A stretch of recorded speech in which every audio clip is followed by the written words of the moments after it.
Arrancamos esta inversión. Hoy nos metemos en un tema con migaja, ¿verdad? ¿Cuánto ganan y cuánto nos cuestan? Bueno, los políticos y altos cargos en Bolivia.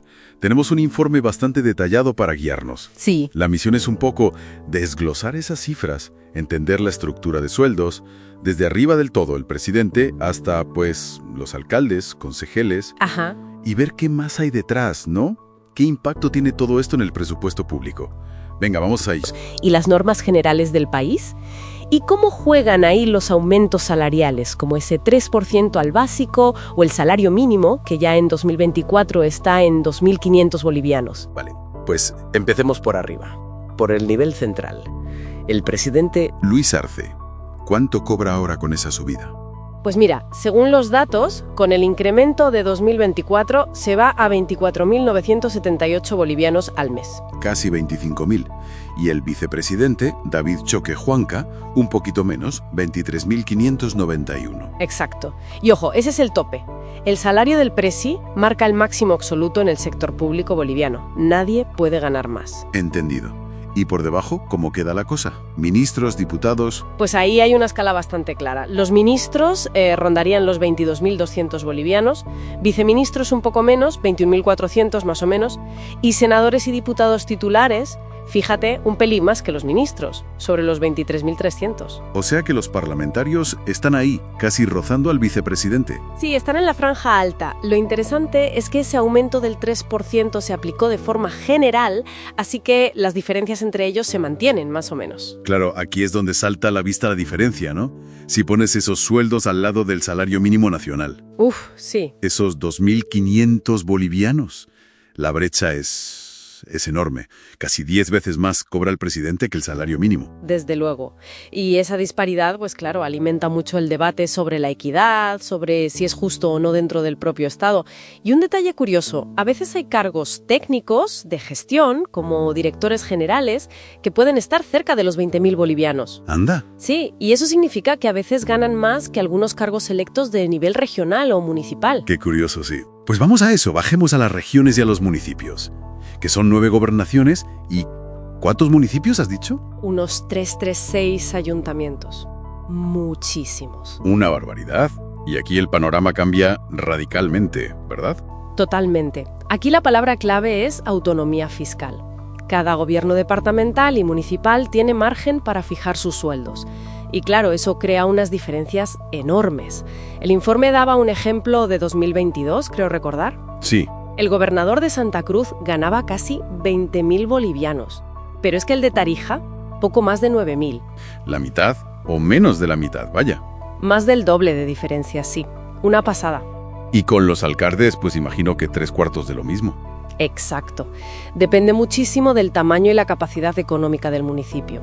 En ciudades grandes, tipo La Paz, Santa Cruz, pues pueden estar entre 15.000 y 20.000 bolivianos. Vale. Pero te vas a un municipio pequeño, de menos de 5.000 habitantes, y a lo mejor el alcalde no llega ni a 5.000 bolivianos, o incluso menos, 3.000. Entiendo. Y lo mismo pasará con los concejales y los asambleístas departamentales, que son un montón también. Claro, son más de 2.000 concejales y casi 300 asambleístas. Sus sueldos también dependen totalmente de dónde estén, varían muchísimo. Esto plantea una pregunta interesante que mencionaba el informe. Sí, la paradoja, ¿no? Eso es.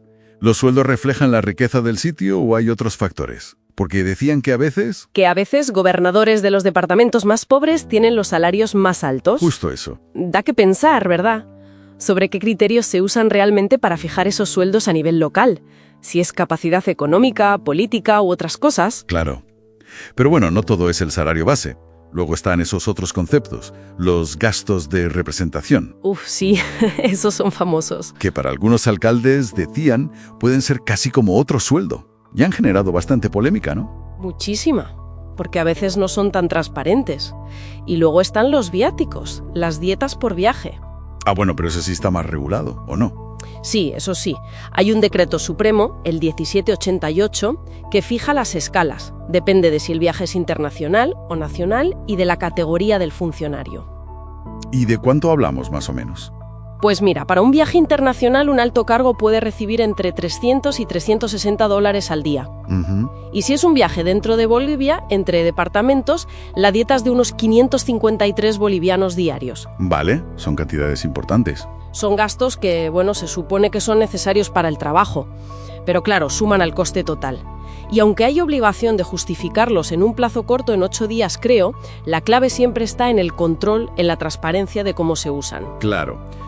Y para tener la foto completa, no podemos olvidar los presupuestos generales que manejan estas instituciones. Cierto. El presupuesto general del Estado en 2020 era una cifra astronómica, más de 210.000 millones de bolivianos. Una barbaridad. Y de eso, una quinta parte, casi 43.000 millones, se iba solo en sueldos y salarios. Es que el peso de la masa salarial en el presupuesto público es enorme. Y lo mismo pasa, a su escala, con las gobernaciones y los municipios. Claro, las gobernaciones movían casi 10.000 millones en 2024 y los municipios cerca de 19.000 millones el año anterior.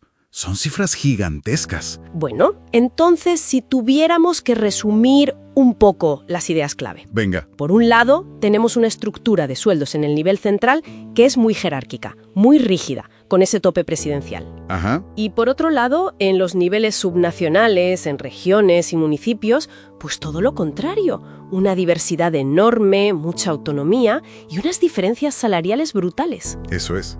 Y siempre presente esa brecha tan grande entre los sueldos más altos y el salario mínimo. Exacto. Y sin olvidar esos otros costes, ¿no? Los gastos de representación, los viáticos, que suman a la factura final y que, bueno, a veces la transparencia ahí coge un poco. Sí, añaden complejidad y son un coste adicional importante. Y claro, está la gestión de esos presupuestos enormes que mencionabas. Mucha responsabilidad ahí. Pues sí. Y mira, para dejar algo flotando, una reflexión final. Dime. Sabiendo todo esto, que la compensación no es solo el sueldo, que hay otros beneficios y que la autonomía local crea estas variaciones tan marcadas, ¿cómo puede influir este sistema en quien decide meterse en política o trabajar en la administración pública en Bolivia? Buena pregunta. ¿Qué incentiva realmente? ¿Fomenta más buscar la eficiencia, el servicio al ciudadano? ¿O quizás crea otro tipo de dinámicas, otros intereses? Interesante. Pues ahí lo dejamos, para que cada uno le dé una vuelta.